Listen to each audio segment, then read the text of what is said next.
Imagine holding the most powerful computer in the world in the palm of one hand.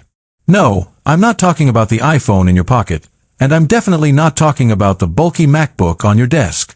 I'm talking about a device that has been neglected, whispered about, and at one point, almost left for dead by Apple itself. The iPad mini. For years, it was the forgotten child of the Apple ecosystem. But right now, in the secret labs of Cupertino, something is shifting. The iPad mini 8 isn't just an incremental update. It is the device that is about to change how we define mobile computing forever. If you think you know what a small tablet is capable of, you need to clear your mind.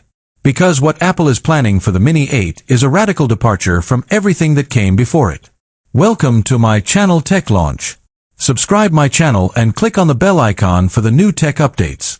We are talking about a total internal redesign, a leap in display technology that we've been demanding for a decade, and the integration of silicon that shouldn't even fit in a chassis this small.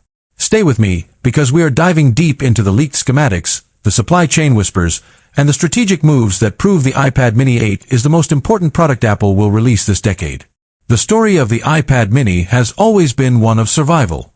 When Steve Jobs originally looked at small tablets, he dismissed them. He famously said they would be dead on arrival. He believed 10 inches was the magic number for a tablet.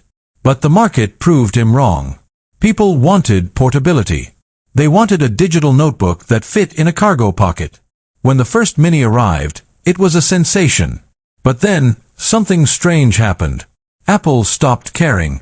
Or at least, that's what it looked like from the outside. We went years without updates. The Mini 4 gathered dust on store shelves while the Pro and the Air got all the glory. Fans of the small form factor felt abandoned.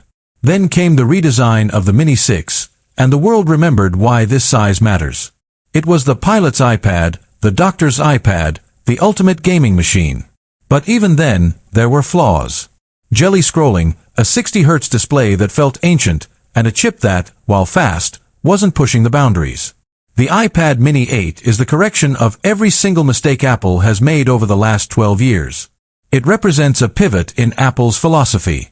They realized that the Pro moniker shouldn't just belong to the big screens. There is a silent, massive demographic of power users who want maximum performance in a minimal footprint. This is the Ultra version of the Mini in everything but name.